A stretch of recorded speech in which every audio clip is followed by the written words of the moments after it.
Welcome to today's horse racing selections rundown. We begin our analysis at Wolverhampton for the 2 o'clock apprentice handicap, where Catterick looks to be a live contender for trainer Chris Gordon.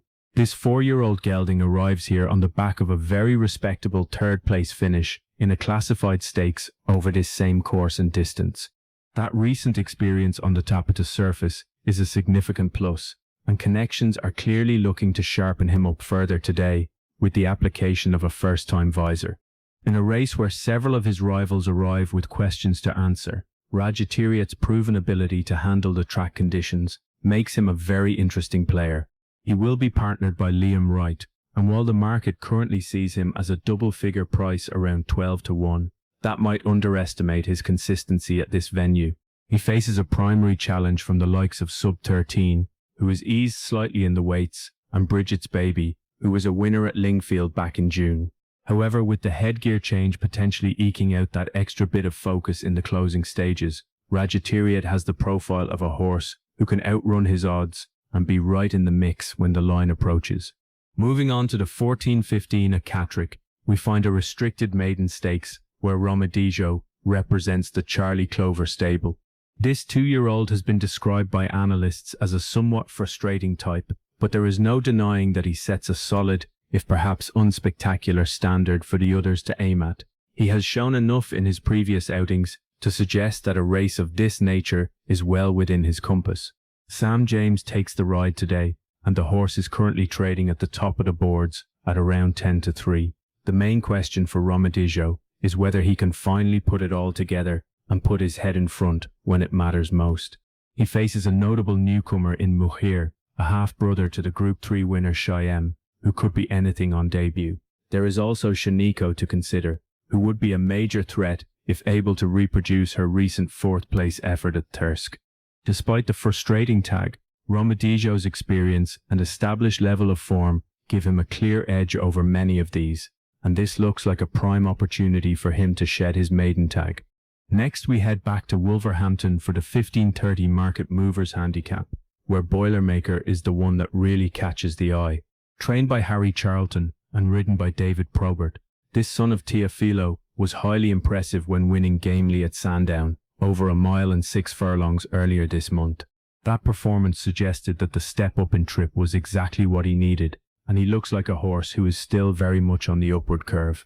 Although he has to contend with a 3-pound rise in the weights for that success, he remains relatively unexposed on the all-weather surface. The Tappeta track shouldn't pose an issue given his pedigree and the grit he showed last time out. He is currently well fancied as the market leader at 5-4, and it is easy to see why. With only 7 runners in the field, there's nowhere to hide, and the reduced numbers should play to his strengths as he looks to dictate the tempo or sit just off the lead.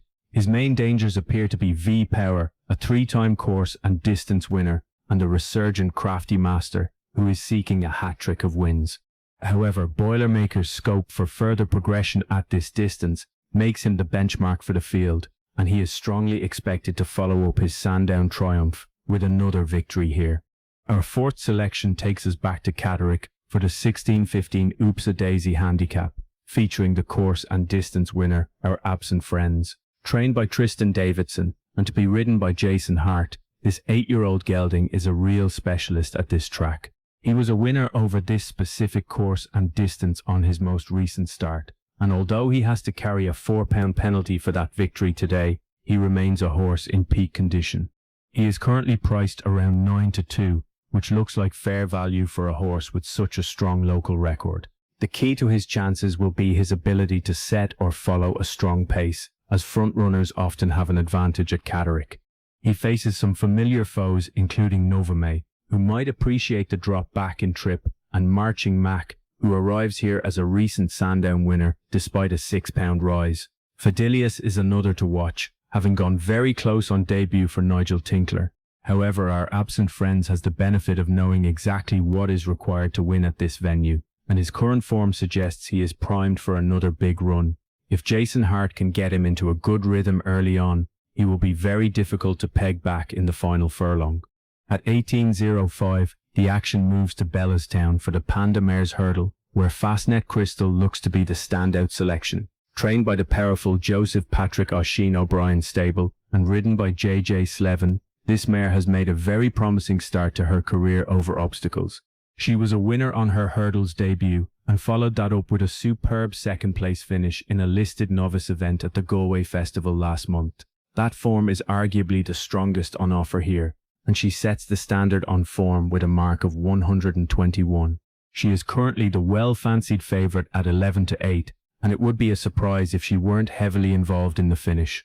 Her main rival appears to be Easter Bonnet, who showed significant improvement to win at Cork recently and is rated just £3 lower than the selection. Ardeen Joy is another who could play a part, though she needs to bounce back from a disappointing run in handicap company. Fastnet Crystal's ability to perform at a higher level, combined with the expert placement from her yard, makes her the one to catch. She seems to have a bit of class about her, and this looks like the perfect race for her to return to winning ways. Finally, we look at the 7 p.m. at Newbury, a 7-furlong handicap where Bold Shout is the horse to beat. Trained by Clive Cox and ridden by Hector Crouch, this 3-year-old gelding was a winner at Salisbury just a fortnight ago. That was a determined performance, especially considering he didn't look entirely comfortable on the track, yet he still had enough in hand to get the job done. Today he makes his handicap debut off an opening mark of 70, which many observers believe could significantly underestimate his true potential. He is currently trading at the top of the boards at 15-8. As a son of Starman, he has the pedigree to keep improving, and the flat, fair nature of the Newbury track should suit him much better than Salisbury did. He faces a consistent rival in Lion of Mali, who rarely runs a bad race at this distance and must be respected. Show Me Gold, ridden by Oisin Murphy, also enters the calculations after a decent run at Hamilton. However, Bold Shout is the one with the most scope for progression in this field. He looks like a typical Clive Cox improver, and off this mark, he sets a very high benchmark for his rivals to aim at. Oh, and I almost forgot, don't forget to subscribe to my channel. It's completely free, and click on the like button if you enjoy what I do. Thank you.